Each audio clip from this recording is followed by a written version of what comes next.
selanjutnya ada rekomendasi wisata untuk Anda yang ada di Kota Tondano, Kabupaten Minahasa. Ada kolam pemandian air panas Makarios Tribuners. Di pemandian Makarios ini, pengelola tak hanya menyediakan kolam air panas saja, namun di sana juga ada kafe yang bisa digunakan untuk bersantai Tribuners. Dan meski baru buka, pemandian air panas ini seakan tak pernah sepi dari pengunjung. Bahkan saat malam hari pun, tempat ini masih ramai dikunjungi wisatawan. Dan untuk mengetahui suasana di sana, ada rekan kami Rio Nur dari Tribun Manado yang akan memberikan informasinya untuk Anda. Silakan rekan Rio.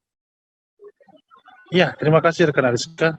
Jadi salah satu rekomendasi tempat wisata di Tondano, Kabupaten Minahasa, Provinsi Sulawesi Utara, ya ini kolam permandian air panas Makarios yang ada di Tondano. Di mana Tondano ini terkenal memang dengan sumber mata air panasnya karena ada keberadaan danau Tondano, merupakan danau yang punya sumber air panas, sehingga di sekitar danau ini banyak tempat-tempat yang menawarkan jasa pemandian air panas. Nah, khusus di pemandian air panas ini, yang justru yang ramainya pada sore dan malam hari, bahkan banyak kaula muda yang memanfaatkan kolam pemandian air panas ini untuk bisa bersantai bersama-sama dengan keluarga maupun teman-teman. Bahkan sampai pukul 10 hingga tengah malam masih ada saja yang menikmati, karena air panasnya ini sangat pas memang untuk menghilangkan rasa dingin, karena Tondano sendiri terletak di daerah dataran tinggi, sehingga pada malam hari udaranya cukup dingin, maka sangat pas kemudian berendam di air panas.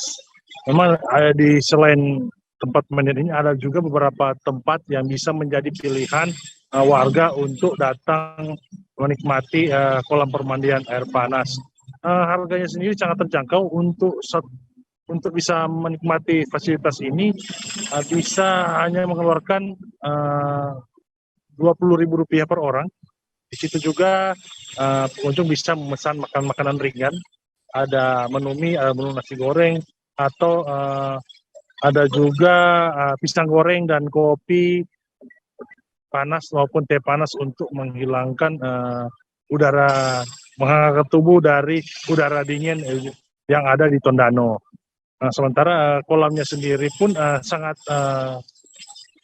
bagus, karena kolamnya sendiri memang seperti kolam renang pada umumnya, yang memang dasarnya warna biru, sehingga airnya juga jernih, sehingga sangat asik untuk menikmati berlama-lama berendam di pemandian air panas ini. Demikian rekan Ariska. Jangan lupa subscribe, share, komen, dan like ya.